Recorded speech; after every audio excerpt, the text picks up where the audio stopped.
Pushpa 2 cinema പ്രദർശനത്തിനിടെ തിയേറ്ററിലുണ്ടായ തിക്കിലും തിരക്കിലും യുവതി മരിച്ച സംഭവത്തിൽ നടൻ അല്ലു അർജുൻ അറസ്റ്റിലായിരിക്കുകയാണ്. വെള്ളിയാഴ്ച ഉച്ചയോടെ അദ്ദേഹത്തിന്റെ വസതിയിലെത്തിയാണ് തെലങ്കാന പോലീസ് സംഘം നടനെ അറസ്റ്റ് ചെയ്തത്. ഡിസംബർ 4 തീയതി പുഷ്പ 2 സിനിമയുടെ പ്രദർശനത്തിനിടെ ഹൈദരാബാദിലെ സന്ധ്യ തിയേറ്ററിലുണ്ടായ തിക്കിലും തിരക്കിലുമാണ് രേവതി എന്ന യുവതി മരിച്ചത്. അന്നത്തെ പ്രദർശനത്തിനിടെ അല്ലു അർജുനും തിയേറ്ററിലെത്തിയിരുന്നു. ഇതേ തുടർന്നാണ് വലിയ തിക്കും തിരക്കും ഉണ്ടായത്. അപകടത്തിൽ രേവതിയുടെ മകന് പരിക്കേൽക്കുകയും ചെയ്തിരുന്നു. ഈ കേസിൽ അല്ലു അർജുൻ എന്തിന് അറസ്റ്റിലായി എന്നത് സ്വാഭാവികമായും ഉയർന്നു വരുന്ന ചോദ്യമാണ്. അതിനുള്ള ആദ്യ കാരണമായി പറയുന്നത് നടൻ തിയേറ്ററിലെത്തുന്ന വിവരം പോലീസിനെ മുൻകൂട്ടി അറിയിച്ചില്ലെന്നാണ്.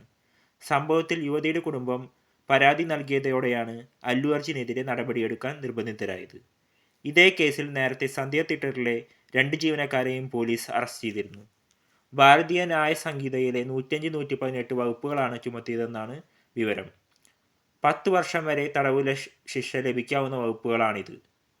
ഡിസംബർ 2 തിയേറ്ററിലെത്തുമെന്ന് പോലീസിനെ അറിയിച്ചതായി അല്ലു അർജുൻ്റെ അഭിഭാഷകർ വാദിക്കുന്നു. മതിയായ സുരക്ഷ ഉറപ്പാക്കണമെന്നും ആവശ്യപ്പെട്ടു. പോലീസ് പറയുന്നത് വാസ്തവവിരുദ്ധമാണെന്നും അഭിഭാഷകർ പറയുന്നു. കേസിലെ തുടർ നടപടികൾ നിർത്തിവെക്കണമെന്നാവശ്യപ്പെട്ട് അല്ലു അർജുൻ കോടതിയെ സമീപിച്ചിരുന്നു. തിക്കിലും തിരക്കിലും മരിച്ച യുവതിയുടെ കുടുംബത്തിന് നടൻ ധനസഹായം വാഗ്ദാനം ചെയ്തിരുന്നു.